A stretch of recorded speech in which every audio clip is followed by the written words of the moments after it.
விஜய் பெரம்பூரிலும் திருச்சி கிழக்கிலும் 2 தொகுதியிலும் விஜய் வெற்றி பெறுவதற்கான வாய்ப்பு அதிகமாக இருக்கிறது. 2026 சட்டசபை தேர்தலில் அதிமுக அதிகப்படியான இடங்களை பிடித்து எடப்பாடி பழனிசாமி அவர்கள் முதலமைச்சராக பதவியேற்கிறார். அதாவது அதிகப்படியான வாக்கு போலாயிருக்கு. 85% வாக்குகள் பதிவாகியிருக்கு. இளைஞர்கள் அதிகமாக ஓட்டு போட்டிருக்கிறாங்க. ஸோ இது ஆளுங்கட்சிக்கு எதிரான மனநிலையை காட்டுகிறது. இளைஞர்கள் ஓட்டு கணிசமாக, இளைஞர்கள் ஓட்டு பெரும்பாலான இளைஞர்கள் ஓட்டு தமிழக வெற்றி கழக வேட்பாளர்களுக்கு விழுந்தது. விஜய் சொன்னது போல போட்டி டிவிகேக்கும் டிஎம்கேக்கும் இல்லை, டிஎம்கேக்கும் ஏடிஎம்கேக்கும் தான் போட்டி. அதிமுகவிலிருந்து கணிசமான வாக்குகள் கொஞ்சம் டிவிகேக்கு போயிருக்கு. ஆனால் டிஎம்கேலிருந்து டிவிகேக்கு போன வாக்குகள் ரொம்ப அதிகம். முதல் முறையாக அரசு ஊழியர்கள், காவல்துறையினர் வாக்குகள் எல்லாம் டிஎம்கேலேருந்து டிவிகேக்கு போயிருக்கு. இதுவரை ஒருத்தர் நான் பஸ்ஸில் சந்தித்தேன், ஒரு இன்ஸ்பெக்டர். அனைவருக்கும் வணக்கம். 2026 சட்டசபை தேர்தல் 85% வாக்குப்பதிவு, வரலாறு காணாத வாக்குப்பதிவு. இது யாருக்கு சாதகம்? கருத்து கணிப்பு என்ன சொல்லுது? நம்ம ஒரு எக்ஸிட் போல் ரெடி பண்ணியிருக்கோம். இம்பாக்ட் இந்தியா உடைய மூமெண்ட்டோடைய டீம் அனாலிசிஸ். நம்ம அனாலிசிஸ் படி 2026 சட்டசபை தேர்தலில் அதிமுக அதிகப்படியான இடங்களை பிடித்து எடப்பாடி பழனிசாமி அவர்கள் முதலமைச்சராக பதவியேற்கிறார். அதிமுக ஆட்சி அமைக்கிறது.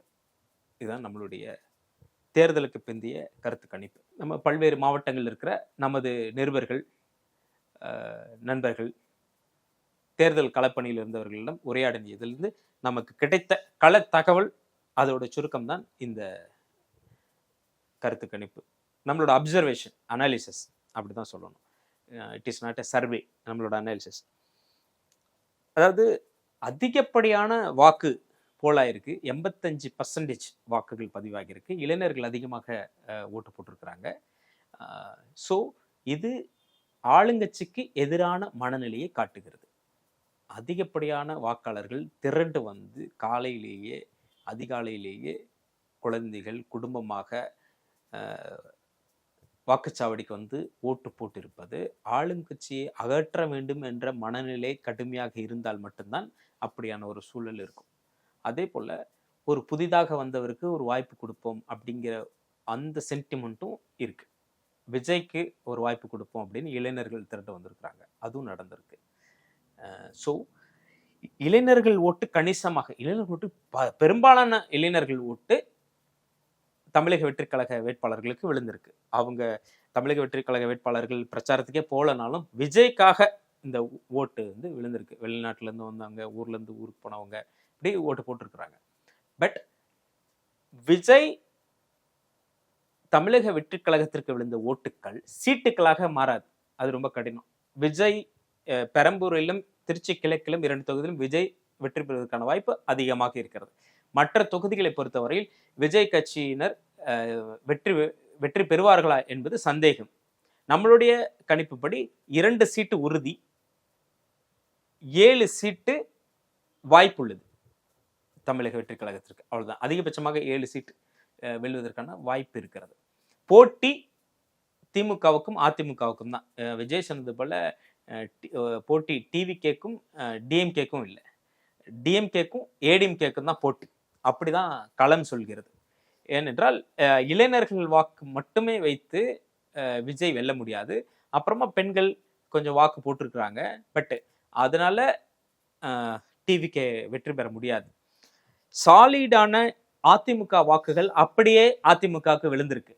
அதிமுகவுடைய பாரம்பரிய வாக்குகள் எங்கும் செல்லாமல், சிந்தாமல், சிதறாமல் அதிமுகவுக்கு விழுந்திருக்கு. அதிமுகவிலிருந்து கணிசமான வாக்குகள் கொஞ்சம் டிவிகேக்கு போயிருக்கு. ஆனால் டிஎம்கேலிருந்து டிவிகேக்கு போன வாக்குகள் ரொம்ப அதிகம். முதல் முறையாக அரசு ஊழியர்கள், காவல்துறையினர் வாக்குகள் எல்லாம் டிஎம்கேலிருந்து டிவிகேக்கு போயிருக்கு. இதுவரை ஒருத்தர் நான் பஸ்ஸில் சந்தித்தேன், ஒரு இன்ஸ்பெக்டர், சென்னை ஆவடியை சேர்ந்தவர். அவர் எங்கிட்ட சொல்கிறார், நான் 61லேருந்து டிஎம்கேக்கு தான் போட்டுட்டு இருந்தேன். ஆனால் ஆவடியில் அட்டகாசம் தாங்க முடியல, ஆவடி நாசரோட அட்டகாசம் தாங்க முடியல. அதனால நான் மாற்றிட்டோம்.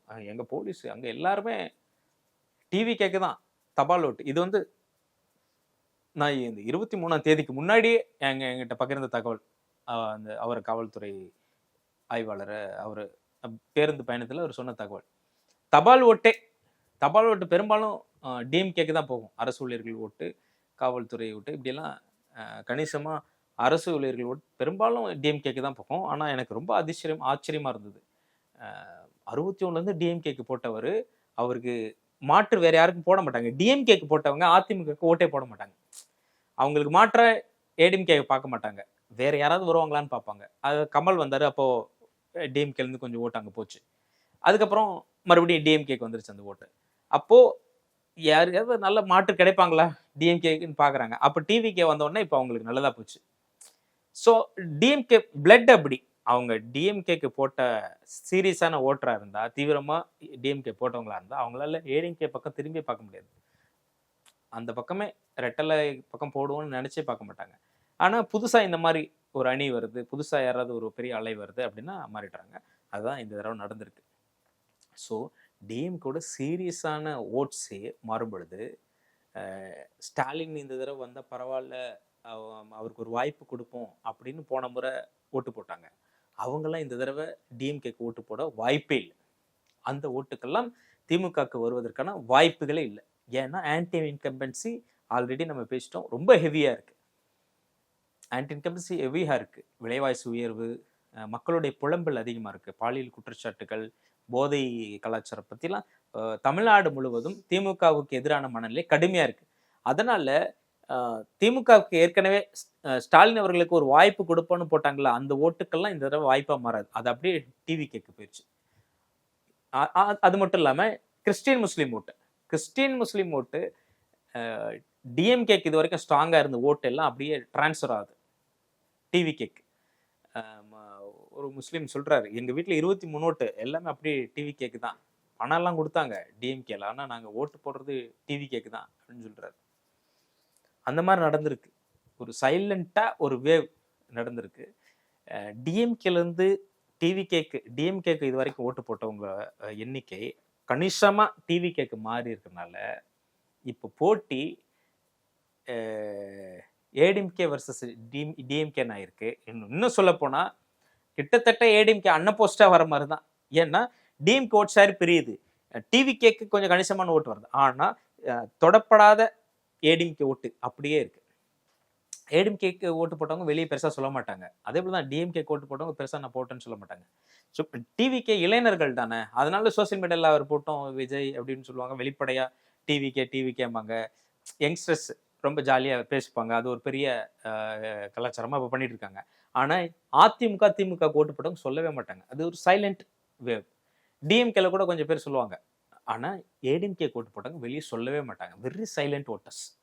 தி ஓன்ட் சே நான் ரெட்டலைக்கு போட்டேன்னு வெளியே சொல்லவே மாட்டாங்க. அந்த அளவுக்கு சைலண்டா ஆனா போட்டுருவாங்க. அந்த ஓட்டு ரெட்டலைக்கு போட்டு பழக்கப்பட்டவர்கள் அங்கிருந்து மாறுறதுக்கு ஏதாவது முக்கியமான காரணம் இருக்கான்னு பார்ப்பாங்க. அப்புறம் சிந்திப்பாங்க. விஜய் வராரு, சரி விஜய் வந்து என்ன பண்ண போறாரு, இவர் தான் 1000 ரூபாய்க்கு 2000 ரூபாய் எடப்பாடி தரேன்னு சொல்றாரு, ஃப்ரிட்ஜு தரங்குறாரு, 10,000 ரூபாய் ஊக்கத்தொகை தரங்குறாரு, இதுக்கு மேல என்ன வேணும், விஜய் வந்து வரட்டும் என்ன பண்ணுவார்னு பார்ப்போம். அவரு கரூர் இன்சிடென்ட்லாம் சரியா ஹேண்டில் பண்ணலையே, சரியா பண்ணுவாரா, சினிமா மாதிரி தான் இருக்கு, இப்படிங்கிற தாட்டும் இருக்கு. ஸோ மாடரேட்டா சிந்திச்சு செயல்படுறவங்க, சிந்தித்து ஓட்டு போடுறவங்க டிவிகேக்கு போடுறது குறைவாக தான் இருந்திருக்கும். அதான் நம்மளோட அப்சர்வேஷன். ஸோ ஒரு பக்கம் ஏடிஎம்கேவோட சாலிட் ஓட்டு, ஏடிஎம்கேவோட ஓட் பேங்க், அவங்க சம்பாரிச்சு வச்சிருக்க அந்த ஓட் பேங்க், காலங்காலமாக எம்ஜிஆர் ஜெயலலிதா சேர்த்து வச்சிருக்கிற அந்த ஓட் பேங்க்கு, அது அப்படியே இருக்கும், அது அப்படியே விழுந்துடும். அப்படியே விழுந்தாலே பெரும்பான்மையான இடங்களில் வெற்றி பெற்று அதிமுக ஆட்சி அமைக்கும். ஸோ இந்த தேர்தலை பொறுத்தவரையில் அதிமுகவின் தேர்தலாகத்தான் அமைகிறது. பொதுவாக டிஎம்கே தான் வரும்னு ப்ரொமோஷன்ஸ் நிறைய டிஎம்கே பண்ணிட்டாங்க. டிவி, ரேடியோ, சோசியல் மீடியான்னு ப்ரொமோஷன்ஸ் ஹெவியாக பண்ணிட்டாங்க. அதில் ரொம்ப வீக் ஏடிஎம்கே, பெருசாக ப்ரொமோஷன் பண்ணல. ஆனால் ஒரு கான்ஃபிடென்ஸ் இருக்குது, அவங்களுக்கு வந்துடுவோம் அப்படின்னு ஒரு கான்ஃபிடென்ஸ் இருக்குது. இந்த ப்ரொமோஷன்ஸ் பற்றி ஒன்று சொல்லணும். மாரி செல்வராஜ் சமீபத்தில் ஒரு பேட்டி கொடுத்துருந்தாரு. அப்போ மாரி செல்வராஜ்கிட்ட ஆங்கர் கேட்குறாரு, தேர்தலில் ஓட்டு போட போகிறாங்க, நீங்கள் என்ன எப்படி போடணும்னு சொல்லுங்கள் அப்படின்னு கேட்கும்போது மாரி செல்வராஜ் ரிப்ளை பண்ணுறாரு.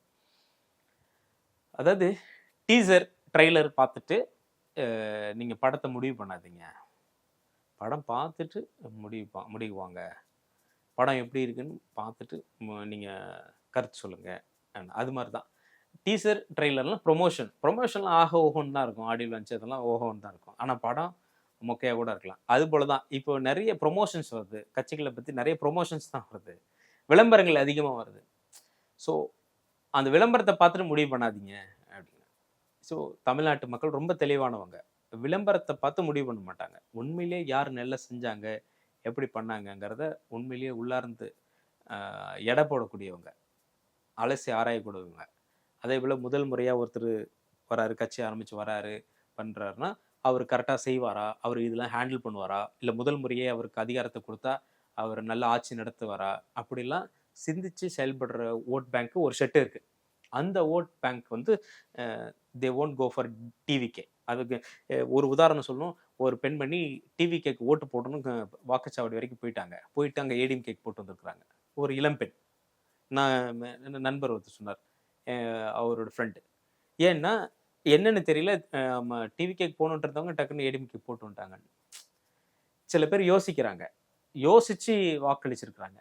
ஸோ இப்படி வரும் பொழுது ஏடிஎம்கேக்கு சாதகமான தேர்தலாக இது அமைஞ்சிருக்கு. தேனி எப்படி இருக்குன்னு விசாரிக்கும் பொழுது தேனியில் வந்து ஓபிஎஸ் வெற்றி பெறுவதே கடினங்கிறாங்க. ஓட்டுக்கெல்லாம் பணம்லாம் கொடுக்கப்பட்டிருந்தாலுமே ஓபிஎஸ் வெற்றி பெறுவதே கடினம் அப்படிங்கிறாங்க.